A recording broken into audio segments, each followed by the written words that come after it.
Redfish IVN says hello. Visit us at Agona Swedregana. How not to become a victim of phone scams is what we need to talk about. Have a nice day.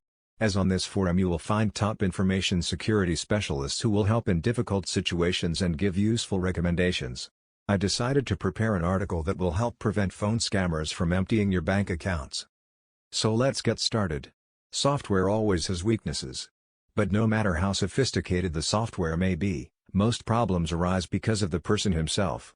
Basically, scammers use social engineering methods. They don't need to hack programs or steal smartphones on the subway, all they need is just starting a conversation with a person. Crooks literally break their brains. Schemes of deception are always different, but their purpose is to lure your money. The victims are people regardless of age. You can deceive not only a gullible pensioner, but also a progressive young man. Prelude. For analysis, a frequently used fraudulent case is taken. Because of it, people often lose their money.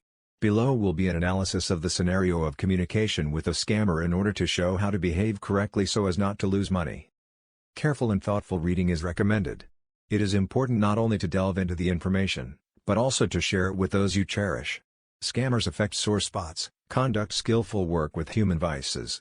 They lead to emotions, force you to make rushed decisions. Note: phone numbers and organizations are taken as an example. Scammers can call from any numbers, change their voice during a call, introduce themselves as relatives, law enforcement officers and various financial institutions. So, a call comes to your phone. The mobile phone screen will display the number 02495-950-44, suspicious number, and it will be defined as the main Directorate of Telecom Security in the telecommunication of MTN, Vodafone Ghana. 1. Pick up the phone. The interlocutor is a young pleasant girl. She introduces herself as a first lieutenant, gives her name and position, as well as the number of the certificate. Sounds convincing. She addresses you by name and patronymic, which inspires confidence. The girl will ask whether you have received a summons to appear on your phone and whether you know Citizen Redfish IA.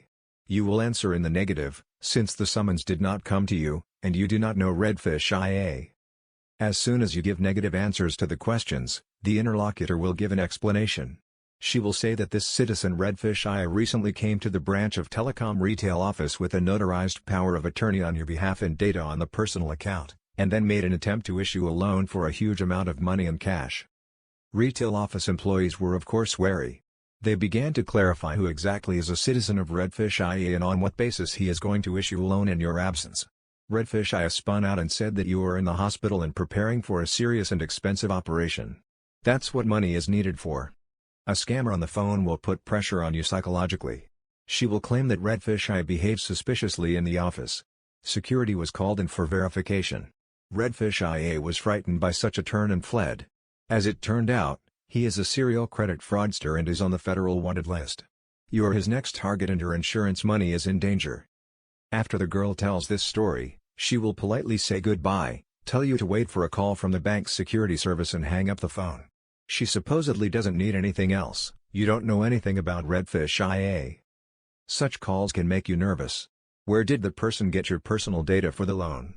In most cases, there are doubts about the sincerity of the telephone interlocutor.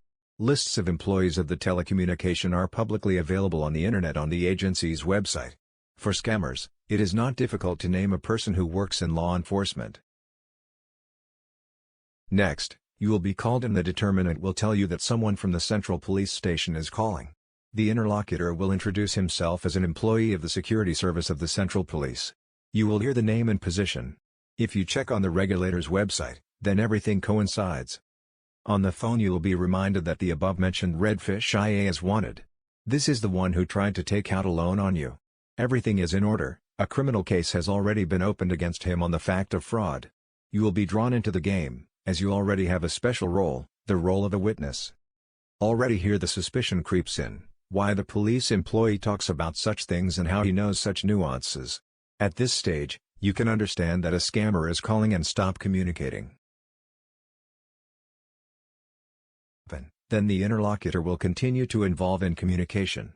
He will ask if you were on suspicious sites, whether you took microloans, whether you bet on sports and so on. The main thing is to maintain a conversation, to penetrate into the trust of the victim. You are overwhelmed with information, deliberately disoriented. Suddenly, the caller will say that the scammer can be right in the retail office. You just need to find him and punish him. You will be asked for assistance and for not telling anyone about calling and trying to open a loan for you. All data will allegedly be provided to the investigative committee. They will tell you that the situation has been taken under control, and they will say goodbye. Why is this being done? In different organizations, protection against such fraud works in different ways. There is a possibility that the money has not yet reached the crooks.